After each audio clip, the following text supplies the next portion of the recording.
Imaginez, un matin ordinaire, vous recevez la nouvelle que 17 soldats étrangers, lourdement armés, ont franchi la frontière. Ils ne se contentent pas d'errer sur le territoire, ils installent des sacs de sable, dressent beau des barricades et établissent un périmètre de sécurité au beau milieu de votre village. Les habitants de Wuru, dans le nord du Ghana, ont vécu ce cauchemar éveillé le 1er janvier 2025. Subitement, l'équilibre fragile de la région menace de s'effondrer, la peur et la colère s'emparent de la communauté. Mais ce n'est pas la première fois qu'une telle incursion fait trembler l'Afrique de l'Ouest. Si nous replongeons dans l'histoire, nous voyons que ces incidents frontaliers ne sont pas rares. En 1974, par exemple, un désaccord frontalier entre le Mali et le Burkina Faso avait dégénéré en guerre ouverte, laissant des centaines de morts. Plus récemment, en 2023, une altercation entre soldats nigérians et nigériens à la frontière avait failli plonger toute la région dans le chaos. Ces épisodes illustrent à quel point la moindre étincelle peut embraser la poudrière ouest-africaine. Revenons à l'incident de Wuru. Il est un peu plus de 7 heures du matin lorsque les forces burkinabées franchissent la frontière, s'installant à quelques kilomètres à l'est de Tumu, dans la Haute-Ouest. La première réaction des habitants est la panique. Certains barricadent leurs maisons, d'autres contactent fébrilement les autorités locales, d'autres encore se réfugient dans les villages voisins. Le souvenir de la crise du Sahel, des attaques djihadistes et des déplacements de population est omniprésent. Ce climat d'angoisse n'est pas propre au Ghana. On le retrouve à chaque épisode de tension régionale. Ce matin-là, la machine administrative ghanéenne fonctionne à plein régime. En moins de 4 heures, les autorités locales, appuyées par la douane et l'armée, maîtrisant la situation. Mais au lieu de recourir à la force, elles optent pour la diplomatie. Les 17 soldats burkinabés sont arrêtés sans violence, interrogés, puis remis aux autorités de leur pays. Aucun coup de feu, aucune victime, aucune humiliation publique. Cette gestion rapide et mesurée étonne jusque dans les chancelleries étrangères. Nombreux sont ceux qui s'attendaient à une riposte ferme, voire à une démonstration de force. Pourtant, un simple geste mal interprété aurait pu tout faire basculer. Imaginons un scénario alternatif. Un des soldats paniqués ouvre le feu, une riposte s'ensuit, des civils sont pris entre deux feux. En quelques heures, l'incident local devient une crise internationale. Des renforts sont dépêchés de chaque côté, les frontières se ferment, les échanges économiques s'interrompent. Une telle escalade n'est pas de la science-fiction. Elle s'est produite en 1983 lors du conflit entre le Ghana et le Togo, où un simple malentendu avait conduit à des affrontements sanglants. L'Afrique de l'Ouest connaît trop bien cette spirale infernale. Mais alors, pourquoi le Ghana a-t-il su éviter le pire ? Qu'est-ce qui distingue sa gestion de celle de ses voisins ? Pour répondre à cette question, il faut remonter au fondement de la politique étrangère ghanéenne. Depuis l'indépendance en 1957, le Ghana cultive une tradition de médiation et d'ouverture. Kwame Nkrumah, le père fondateur, prônait déjà l'unité africaine et le dialogue comme outil de résolution des conflits. Cette philosophie, transmise de génération en génération, a façonné le comportement des élites politiques ghanéennes. Contrairement à certains pays qui privilégient pour la force ou l'isolement, le Ghana s'efforce de maintenir des canaux de communication ouverts, même en période de crise. Ce choix n'est pas anodin. Il découle d'une analyse lucide des réalités régionales. Les frontières ouest-africaines, héritées de la colonisation, ne correspondent pas aux réalités ethniques, linguistiques ou économiques. Les familles, les réseaux commerciaux, les communautés Peul, Mossis, Dagomba s'étendent de part et d'autre des frontières. Toute crise diplomatique se répercute donc immédiatement sur le quotidien des populations. L'histoire regorge d'exemples où le durcissement des relations a plongé des millions de personnes dans l'incertitude. Prenons le cas du Nigeria et du Niger après le putsch de Niamey en 2023. La fermeture brutale des frontières décidée par Abuja a entraîné la flambée des prix, la raréfaction des denrées alimentaires et la multiplication des trafics illicites. Des familles entières, autrefois liées par le commerce transfrontalier, ont été séparées du jour au lendemain. L'économie locale a souffert durablement. Ce scénario, les dirigeants ghanéens ont voulu l'éviter à tout prix. Dans les années 2000, la Côte d'Ivoire et le Burkina Faso s'étaient également opposés sur la question des migrants et du foncier, provoquant des tensions meurtrières à la frontière. À chaque fois, le manque de dialogue a aggravé la crise. Le Ghana, fort de ses leçons, a choisi une autre voie. La doctrine de l'isolement, longtemps prônée par la CEDEAO et appliquée par des présidents comme Nana Akufo-Addo, s'est révélée inefficace. Sanctions, suspensions, condamnations. Ces outils, loin d'apaiser, ont souvent exacerbé les divisions. En 2022, après le coup d'État au Burkina Faso, le Ghana avait suivi cette ligne dure, coupant presque tous ses liens avec Ouagadougou. Les résultats, une montée de la défiance, la stagnation des projets communs et l'affaiblissement de la coopération sécuritaire. L'exemple du Mali est tout aussi parlant. Après le coup d'État de 2020, les sanctions de la CEDEAO ont plongé le pays dans la crise économique, sans pour autant accélérer le retour à l'ordre constitutionnel. Pire, elles ont poussé le gouvernement de transition à chercher d'autres partenaires, comme la Russie, bouleversant l'équilibre régional. Face à ces échecs, une nouvelle génération de dirigeants africains cherche à réinventer la diplomatie régionale. L'incident de Wuru marque peut-être un tournant. Le président ghanéen John Muhammad, élu en décembre 2024, hérite d'un contexte explosif. Coups d'État à répétition, montée des groupes armés, défiance envers les institutions régionales. Mais il fait un pari audacieux, celui du dialogue. Dès les premières semaines de son mandat, il multiplie les gestes d'ouverture. Il se rend à Ouagadougou, à Bamako, à Niamey, pour rencontrer ses homologues, discuter sécurité, commerce, migration. Il nomme un envoyé spécial auprès de l'Alliance des États du Sahel, bravant les critiques de certains alliés occidentaux. Cette approche proactive contraste fortement avec celle du Nigeria, resté sur la ligne dure des sanctions. Imaginons un citoyen de Wuru, témoin de l'incident. Il voit arriver les militaires étrangers, craint pour sa sécurité, puis assiste à l'arrivée des forces ghanéennes. Il craint le pire, arrestations musclées, représailles, voire affrontements. Mais en moins de 4 heures, tout était terminé. Les soldats burkinabés sont raccompagnés, la vie reprend son cours. Ce citoyen comprend alors que la paix tient parfois à peu de choses. Une décision politique, une poignée de main, une volonté de comprendre l'autre avant de juger.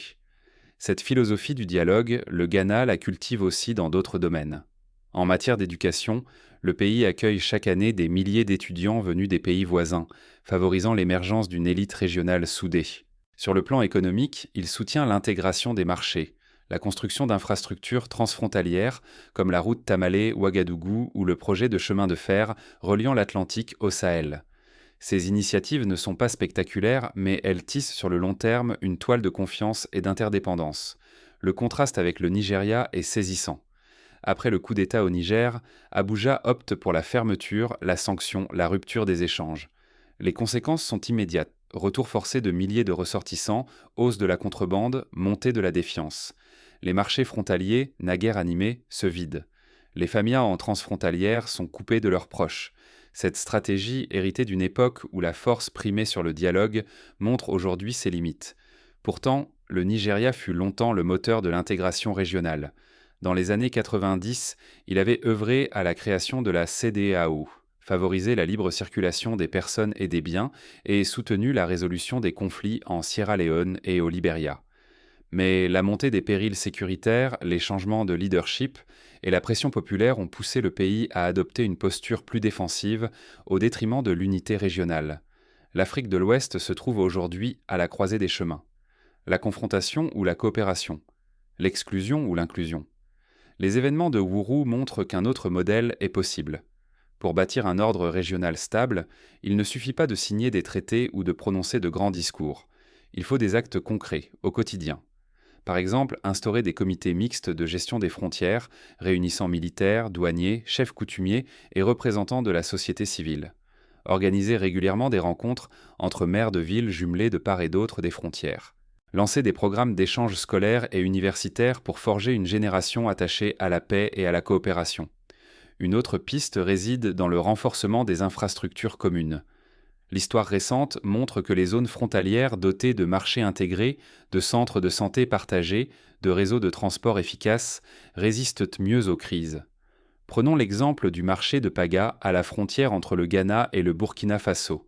Depuis sa modernisation, il est redevenu un symbole de cohabitation pacifique, attirant chaque semaine des commerçants venus de plusieurs pays. La sécurité régionale dépend aussi de la capacité à partager les renseignements et à coordonner les opérations contre les groupes armés. Les initiatives conjointes, comme l'opération Coup dans le Goût entre le Burkina Faso, le Ghana, le Togo et la Côte d'Ivoire, ont permis de réduire le nombre d'attaques transfrontalières. Mais leur succès repose sur la confiance et la volonté politique.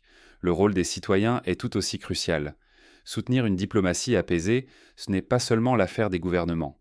Les médias, en relayant une information équilibrée, évitent de souffler sur les braises des préjugés. Les leaders religieux et communautaires, en prêchant la tolérance, désamorcent les tentations de vengeance. Les entrepreneurs, en investissant dans des projets transfrontaliers, créent des intérêts partagés. Chacun, à son échelle, contribue à la paix. Mais la véritable souveraineté ne se décrète pas. Elle s'acquiert par l'indépendance économique. Tant que l'Afrique dépendra des importations pour se nourrir, se soigner ou s'équiper, elle restera vulnérable aux pressions extérieures. Investir dans l'agriculture locale, valoriser les ressources naturelles, développer l'industrie de transformation, telles sont les clés d'une puissance durable. Le Ghana a fait de l'autosuffisance alimentaire une priorité stratégique, lançant des programmes de soutien aux petits producteurs, encourageant l'innovation et la formation professionnelle. L'histoire des grandes puissances montre que la stabilité régionale précède toujours l'essor économique. Les États-Unis au XIXe siècle ont appliqué la doctrine Monroe pour repousser les ingérences européennes et favoriser leur développement interne. L'Asie du Sud-Est, après les conflits des années 70, a misé sur la coopération régionale pour bâtir l'ASEAN. Pourquoi l'Afrique de l'Ouest n'en ferait-elle pas autant ? Chaque crise, chaque incident frontalier est une page blanche. Soit on cède à la tentation de la fermeture, du repli, de la sanction, au risque d'aggraver les tensions.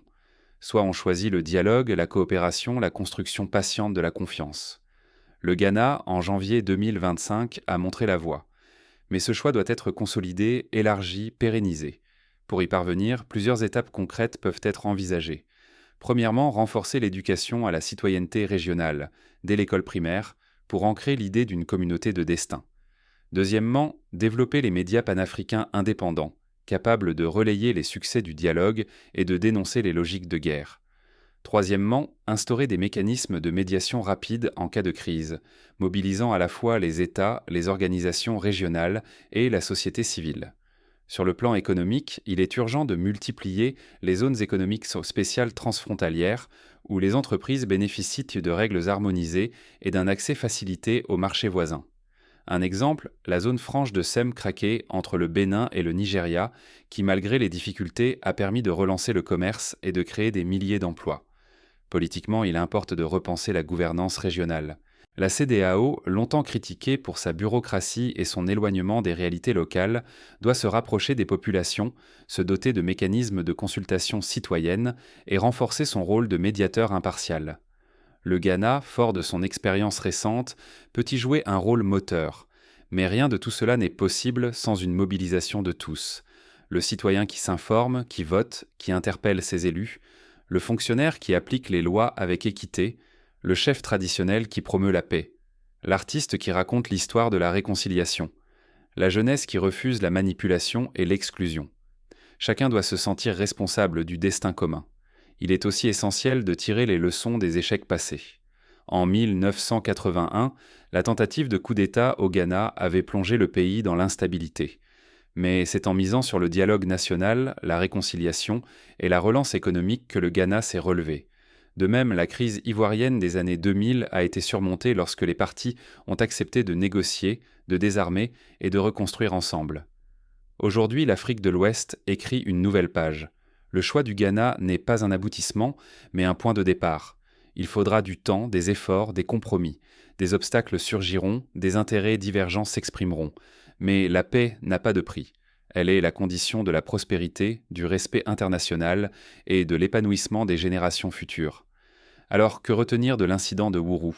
Qu'une décision peut tout changer. Qu'il existe une alternative à la logique du bras de fer. Que la souveraineté africaine se construit chaque jour, par des gestes de confiance, de dialogue, de solidarité. Que le destin de millions d'hommes et de femmes dépend de la capacité des dirigeants à dépasser les réflexes du passé. Mais au-delà des politiques, c'est à chacun de nous de porter cette ambition. Soutenir des leaders visionnaires, refuser les discours de haine, s'engager dans des associations, promouvoir la coopération transfrontalière, consommer local, autant d'actions concrètes qui, additionnées, façonnent le futur. Face à la montée des périls, conflits armés, ingérences étrangères, crises économiques, l'Afrique de l'Ouest ne peut plus se permettre la division. Elle doit s'unir autour d'un projet commun, affirmer ses valeurs, défendre ses intérêts. Le monde entier observe, saura-t-elle relever le défi ? La réponse n'est pas écrite d'avance. elle dépend des choix que nous ferons individuellement et collectivement. La génération actuelle a la responsabilité d'inventer un nouvel équilibre, plus juste, plus inclusif, plus résilient. En définitive, l'incident frontalier entre le Ghana et le Burkina Faso restera comme un exemple de ce que la diplomatie africaine peut accomplir lorsqu'elle mise sur l'intelligence, la patience et la volonté de paix. Il appartient désormais aux autres pays de s'en inspirer, d'adapter ces principes à leur réalité et de bâtir ensemble un avenir à la hauteur des ambitions du continent. À vous, citoyens, décideurs, acteurs de la société civile, de prendre le relais. Que ferez-vous demain pour promouvoir la paix, la coopération et la souveraineté africaine? L'histoire ne retient pas seulement les grands discours, mais les actes. À nous d'écrire, dès aujourd'hui, la prochaine page de l'Afrique de l'Ouest.